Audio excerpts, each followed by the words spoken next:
오늘 주시는 말씀은 열왕기하 4장 1절에서 7절 말씀입니다.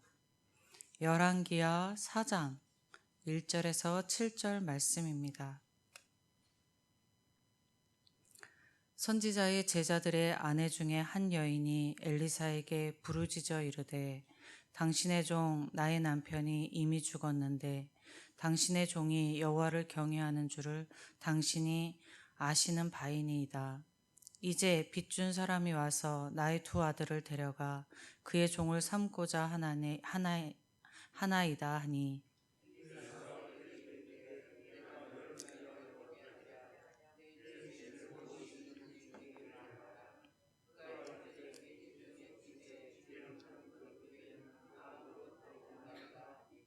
이르되 너는 밖에 나가서 모든 이웃에게 그릇을 빌리라. 빈 그릇을 빌리되 조금 빌리지 말고 문을 닫고 그 모든 그릇에 기름을 부어서 차는 대로 옮겨 놓으라. 여인이 물러가서 그 두 아들과 함께 문을 닫은 후에 그들은 그릇에 그들에게로 가져오고 그는 부었더니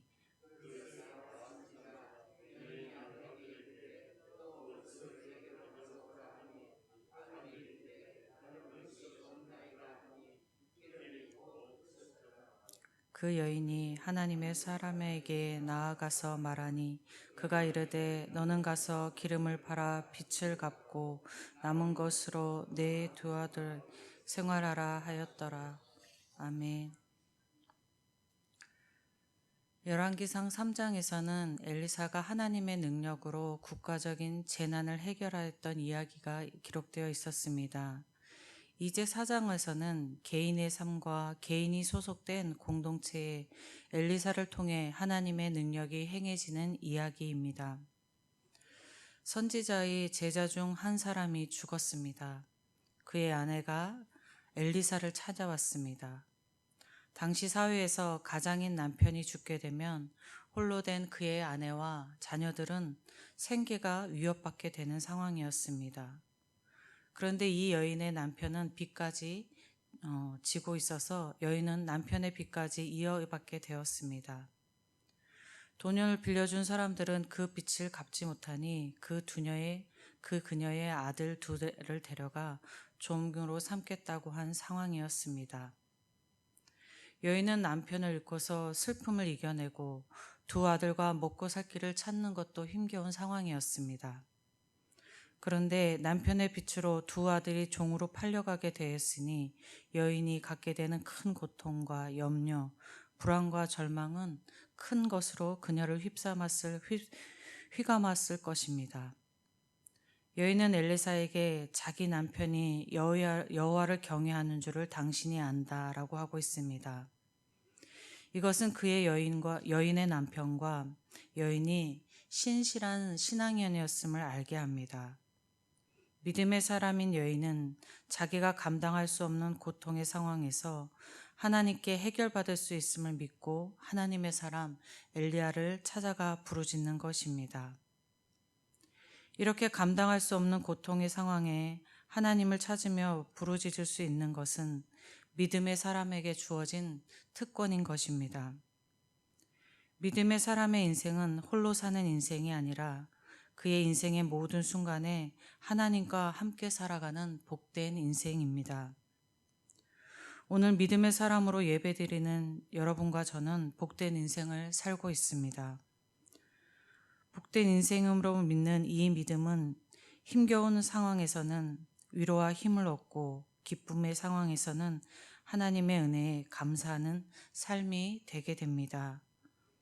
우리는 힘든 상황에서는 하나님께 위로 얻고 기쁜 상황에는 함께 하나님께 감사하는 그러한 삶을 살아가는 우리가 되기를 소원합니다. 엘리사가 여인에게 집에 무엇이냐고 물었습니다. 여인은 기름 한 그릇밖에 없다고 대답했습니다. 여인의 집이 매우 가난했던 것입니다. 엘리사는 여인의 말을 듣고 여인에게 모든 이웃에게 가서 최대한 많은 그릇을 빌리라고 하고 두 아들과 함께 문을 닫고 들어가서 그 모든 그릇에 기름을 옮겨 담으라고 했습니다. 여인이 해결받고자 하는 것은 빚을 갚아주는 것이었습니다. 그런데 엘리사는 당장 빚을 갚아주는 것이 아니었습니다. 오히려 비현실적인 일을 지시했습니다. 그런데도 여인은 엘리사에게 아무 질문을 하지 않은 것 같습니다. 그대로 순종하고 엘리사의 말을 따랐습니다. 이것은 여인이 엘리사를 하나님의 사람으로 믿고 하나님께서 하실 것을 믿고 있음을 나타내어 줍니다. 여인이 엘리사의 말대로 하니 기름이 모든 그릇에 가득 찼고 엘리사는 여인에게 그 기름을 팔아 빚을 갚고 나머지는 팔아 생활하라고 하였습니다. 하나님의 사람의 말에 순종한 여인과 두 아들은 하나님의 이적을 체험하였습니다. 문을 닫고 그릇에 기름을 부었으니 하나님의 이 이적은 여인과 두 아들만 경험한 것이었습니다. 여인과 아들들에게 엘리사가 바로 빚을 갚아주지 주었더라면 하나님의 이적을 여인과 아들들은 경험하지 못했을 것입니다. 여인과 두 아들은 하나님의 실종과 능력을 체험함으로 이제 그들의 믿음은 변하거나 흔들리지 않는 믿음이 되었을 것입니다. 때로는 우리의 기도가 당장에 응답되지 않을 때가 있습니다. 여인은 그래도 곧바로 그 기도의 응답을 받은 것처럼 되어졌지만 우리의 기도는 더 많은 시간이 지난 후에 응답되어질 때가 있습니다. 하나님은 그 시간 동안에 하나님께서 하시는 하나님의 실종과 하나님의 능력을 우리로 깨닫게 하시는 시간일 것입니다. 기도의 응답이 더뎌지고 있을 때에 하나님께서 나에게 하나님을 알려주시는구나 하는 믿음으로 이겨내시기를 바랍니다. 앞에서 그녀의 남편은 여호와를 경외하는 사람이라고 하였습니다. 그녀의 남편은 당시 우상 숭배가 만연하고 하나님의 선지자들을 핍박하던 시대에 하나님의 말씀을 전하며 헌신하는 신실한 신앙인이었습니다. 그런데 그녀의 남편의 삶의 결과가 아내와 자녀들에게 빚을 남겨주고 절망과 슬픔을 남겨주는 것으로 보여졌습니다. 그러나 그 남편의 신실한 신앙의 결과는 자기 아내와 어린 아들들에게 흔들리지 않는 믿음을 물려줌이 되는 결과를 가져왔습니다. 하나님께서는 우리의 믿음을 헛되지 않게 하십니다. 때론 당장 그 믿음의 결과가 삶의 힘겨움과 고통에 머무르는 것처럼 보여져 실망되기도 합니다. 그러나 우리의 믿음은 헛되지 않습니다. 하나님께서 우리의 믿음을 헛되지 않게 하시기 때문입니다. 오늘도 신실한 믿음의 사람으로서 하루를 보내시는 여러분에게 하나님의 크신 은혜가 함께 하시기를 소원합니다. 아버지 하나님 감사합니다. 우리에게 아버지 하나님 작은 믿음을 허락하여 주시고 그 믿음을 붙들고 살아가게 하시니 감사합니다. 우리의 적은 믿음에도 하나님은 늘 응답하시고 우리의 믿음이 언제나 신실해질 수 있도록 인도하여 주시니 감사합니다. 그리고 그 믿음이 헛되이지 않을 것이라 말씀하여 주시니 감사합니다. 우리가 하나님을 사랑하고 하나님 앞에 간절히 소망하며 살아가는 우리의 믿음들이 우리의 삶 가운데 헛되이 열매 맺지 않게 하시고 아버지 하나님 우리 자녀 세대에도 아버지 하나님 그 믿음이 열매 맺게 하여 주셔서 하나님의 뜻으로 살아가는 저희들이 되게 하시고 저희 자녀들을 세대가 되게 하여 주시옵소서. 오늘도 이 믿음 붙들고 살아가는 저희에게 하나님의 은혜를 내려 주시옵소서. 예수님 이름으로 기도드립니다. 아멘. 하늘에 계신 우리 아버지, 아버지의 이름을 거룩하게 하시며 아버지의 나라가 오게 하시며 하나님의 뜻이 하늘에서와 같이 땅에서도 이루어지게 하소서.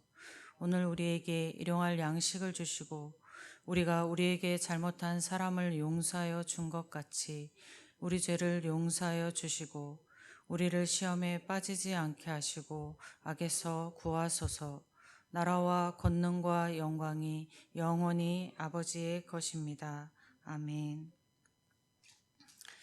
이 시간 함께 기도하실 때에 출타 중인 위임 목사님을 위해서 기도해 주시고 병상 중에 있는 환우들을 위해서 기도해 주시겠습니다. 어제 안두식 장로님 위중하시다 하셔서 제가 잠깐 가서 기도드리고 왔는데 8시간 정도 혼수 상태에 계시다가 제가 갔을 때 깨어나셔서 기도하고 잠깐 대화를 나누고 왔습니다. 위중한 상황 가운데 계신데 권사님께서는 회복하기 힘드실 것 같다 이렇게 이야기하셨습니다.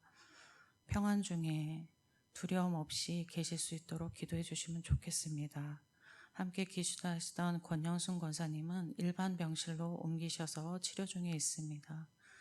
우리 그 외에도 이점녀 집사님 뇌종양 수술 받고 치료 중에 계시고 조하숙 집사님 암투병 중에 계시다가 황달이 심해서 서울병원에 가서 지금 치료 중에 계십니다.